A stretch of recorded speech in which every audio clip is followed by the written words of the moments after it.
कर दिया कि आप मुझे अपने सामने बुलाना तक स्वीकार नहीं करते। मेरे विवाह को 10 वर्ष हो गए, आज तक मैं पंढरपुर नहीं गई, आज तक मैं कथा में नहीं गई, किसी महापुरुष की पधरामनी नहीं की। क्या मैंने इतना बड़ा अपराध किया कि आपने मुझे इतना दूर फेंक दिया? और ये सोच करके रो रही थी सक्कू बाई। हमारे पंढरीनाथ पिघल गए, देख नहीं पा रहे थे। तुरंत पंढरीनाथ भगवान सक्कू बाई की सास का रूप धारण करके आए, और सास का रूप धारण करके आके सक्कू बाई के पास, थोड़ी क्रोध में रहती थी तो वैसे ही आंखें चढ़ा करके हाथ में डंडा लेकर के और सक्कू बाई के पास आए। ए सक्कू, हाँ माँ, तुझे कथा में जाना है ना? बोले हाँ, चल जा, चली जा। और सुन, वहां कथा के बाद पंजीरी भोग मिलेगा, अपने लिए तो पाके आइयो, मेरे लिए भी लेके आना अपने साथ में। चल जा, सुन ले आज कथा, लेकिन बार बार जिद नहीं करना, एक बार का तुझे अनुमति दे रही हूं, चल जा। सक्कू बाई बोली, आप सच में आज्ञा दे रही हैं जाने की? बोले कि अब मैं दोबारा नहीं बोलूंगी, एक बार बोल रही हूँ, जाना है तो तुरंत निकल जा और जाके कथा सुनना, भोग मेरे लिए भी लाना। सक्कू बाई तो इतनी खुश हो गई, अब तो बार बार अपनी सास के चरण, बोले मैं आके लौट के तो धो के पीऊंगी आपके चरण, जो आपने आज आज्ञा की है मुझे। वो सास नहीं थी, ठाकुर जी आए थे, भेज दिया।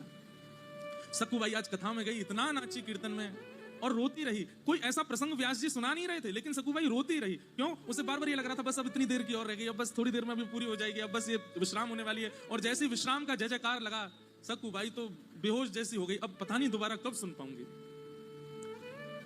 लेकिन सक्कू बाई तो गई थी कथा में, वहां सास ससुर तो 24 घंटा नजर रखते थे, क्या कर रही है, क्या कहां जा रही है, क्या खा रही है, क्या पी रही है, क्या सब नजर रखते थे।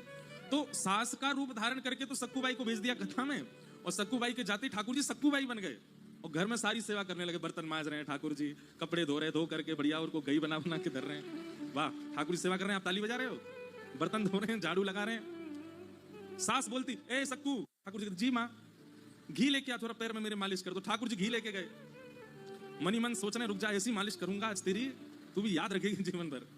ठाकुर जी के चरण में हाथ स्पर्श होते ही उसको तो आहा, आज तो सक्कू तेरे हाथ में बड़ा आनंद आ रहा है। ठाकुर जी धीमे धीमे हाथ से, पर जैसे ही नृसिंह वाले हाथ स्पर्श कराते, अरे अरे अरे धीरे कर, धीरे कर, अरे माँ लग गई क्या आपको? नहीं नहीं, आप धीमे धीमे, थोड़े क्या है कि बर्तन धोए ना तो कर्कश हो गए हाथ मेरे।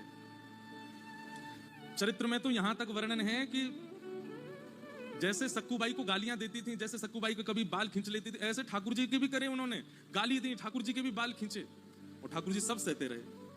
लेकिन आज सहन करके ठाकुर जी बोले, अब सक्कू को इस नरक में नहीं रखना है मुझे। ठाकुर जी काम सब व्यवस्थित करके भीतर की ओर चले गए। इतने में ही मां कथा पूरी हुई। सक्कू बाई पंजीरी भोग लेकर के घर आई, और आकर के जैसे ही मां के सामने पहुंची, सास के सामने पहुंची, लो मां, कथा आज बहुत अच्छी हुई, आज व्यास जी ने ये चरित्र सुनाया था, मैं तो भावुकी हो गई, 10 साल बाद सुनी ना कथा, ये आपके लिए प्रसाद लाई हूं, पालो।